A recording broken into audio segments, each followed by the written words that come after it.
For the record, we hold the position expressed in previous videos, that there is a conflict of interest between Susie Wolff's role as a high-level employee of F1, and her husband Toto's, as the principal and owner of a F1 team.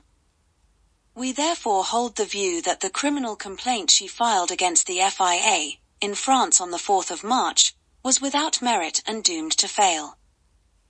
In this video we will show how that case has quietly disappeared into the French air, with the support of the F1 media, and Susie could possibly face a claim for damages from the FIA, and/or its president. How about that? But before going further, we invite those of you who haven't yet done so, to like, comment, share, subscribe, and click the notification icon, to be notified when the next video is uploaded.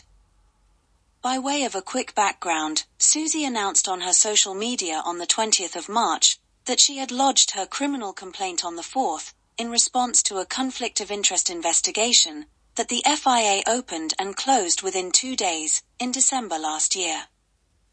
The investigation was reportedly opened, when the FIA became aware of a magazine article claiming that her husband's competitors believed that their marital status presented a conflict of interest in the sport. As previously advised and argued in several videos, the conflict of interest is, in our opinion, obvious, indisputable and widespread in F1. This is how the puppet master is able to pull the strings of those who have their snouts in multiple troughs. However, a dramatically outraged Susie and her Toto took umbrage and filed a complaint on the 4th of March. It is our understanding that in France, a civil action which can be exercised before the criminal or civil courts can be referred to as a complaint or criminal complaint. Should the public prosecutor not respond within 3 months, or close the case without any follow-up, then the complainant has other prescribed options available to them, which are best undertaken by a lawyer. Well, 3 months have lapsed since Susie filed her criminal complaint against the FIA, with much fanfare and drum roll. The announcement was widely reported in F1 media, which echoed Susie's outrage that the misogynist FIA president targeted her because of her sex. Now, 9 Formula One teams have released a statement denying making official complaints against Mercedes CEO Toto Wolff and his wife, the F1 Academy Managing Director Susie Wolff. Now, it follows an FIA investigation into a potential conflict of interest issue regarding information sharing.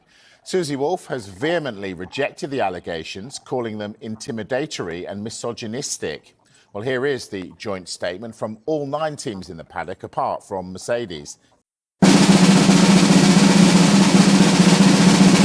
We are therefore pleased to note media reports that Susie and her Toto are going all the way with this complaint, and rightly so, given the distress that they have suffered, so we expect to hear some news in the near future. Unfortunately, since the announcement, we have heard nothing more of the matter from Susie, her Toto, and their horde of fawning F1 media. Perhaps, we may have missed something, so if anyone has any information or light to shed on the matter, please do so in the comments section. It is somewhat strange that a high-level and well-paid F1 employee, who just happens to be married to an F1 billionaire, would choose to announce the filing of such a high-profile complaint directly, rather than through her lawyers.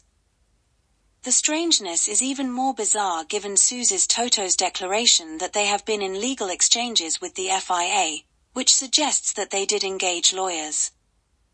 Why then would the couple, with all the resources available to them, choose to personally announce the filing of a criminal complaint in such a high-profile case, through Susie's social media, rather than through their lawyers? Could it be that the lawyers advised them that they had no case and Susie chose to file personally just for show, to save face? Could it be that by filing personally, then only Susie and her relatively limited resources, compared to her billionaire husband, would be liable to a damages claim from the FIA and/or its president? Could it be that the filing was just a pretext for the Toto-friendly F1 media to attack their common enemy, the FIA president? Is that why there have been no media reports on the progress or lack thereof of the case since then? We are not aware of any updates provided by Susie and her Toto on the matter, nor are we aware of any questions from the media on the progress of the case. Perhaps, they are all singing from the same sheet provided by Liberty Media.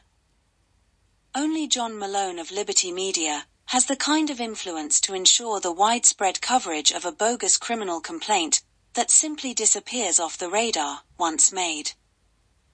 What could possibly have disturbed the entente cordiale between the FIA and the Wolffs, following their mutual acknowledgement that the Abu Dhabi robbery, in 2021, was down to the FIA-sanctioned and irreversible error of just one man?